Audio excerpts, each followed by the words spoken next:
Halo Sobat Aspek, jumpa lagi dengan saya Rio di Asuransipedia, the true information for you. Ya, setelah kemarin kita sudah membahas tentang bagaimana sih cara memilih asuransi kesehatan yang tepat untuk kita. Nah, di episode kali ini saya ingin membahas bagaimana caranya membedakan asuransi kesehatan dengan asuransi penyakit kritis.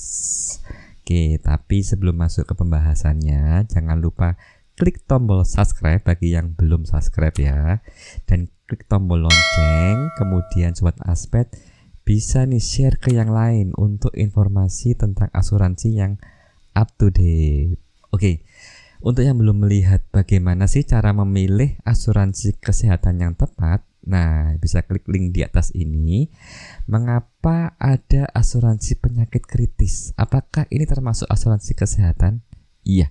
Pada dasarnya asuransi kesehatan dan asuransi penyakit kritis ini sama-sama memproteksi kesehatan jika terjadi apa-apa dengan nasabah. Maka asuransi ini dapat dipakai. Lalu bedanya apa? Nah, untuk asuransi kesehatan biasanya ini dihubungkan dengan rawat inap. Jadi asuransi ini akan berfungsi untuk membayar kelas kamar, aneka obat-obatan, segala macam perawatan di rumah sakit, bahkan sampai dengan biaya operasi ringan hingga operasi berat.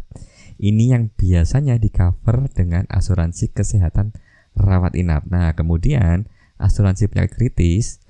Penyakit kritis biasanya di setiap perusahaan ini memiliki daftar ya, daftar nama penyakitnya apa aja, bisa dicek di masing-masing perusahaan tersebut. Nah, ada persyaratannya. Bagaimana asuransi penyakit kritis ini bisa berfungsi? Apakah sakit kritis tahap awal atau sakit kritis tahap akhir?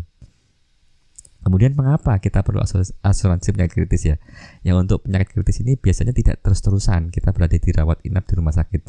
Terkadang bisa dirawat di rumah. Nah, jika dirawat di rumah, maka asuransi kesehatan tidak bisa digunakan terus-menerus. Maka inilah fungsinya asuransi penyakit kritis, di mana sejumlah nilai proteksi yang didapatkan untuk mencukupi kebutuhan sehari-hari selama perawatan dari rumah sakit ya, setelah keluar dari rumah sakit ya, baik itu beli suplemen, vitamin, membayar perawat, dan lain-lain. Inilah perbedaan asuransi kesehatan dengan asuransi penyakit kritis, di mana asuransi kesehatan lebih kepada biaya selama di rumah sakit, untuk asuransi kritis lebih kepada biaya perawatan setelah keluar dari rumah sakit. Nah, gitu. Untuk ada yang pertanyaan, silakan saja komen di kolom komentar di bawah ini. Kita akan diskusi lebih lanjut, atau bisa langsung email ke asuransipedia.id@gmail.com. Oke, demikian informasi tentang perbedaan asuransi kesehatan dan asuransi penyakit kritis. Jangan lupa like, share, dan subscribe untuk informasi tentang asuransi yang up to date. Dadah.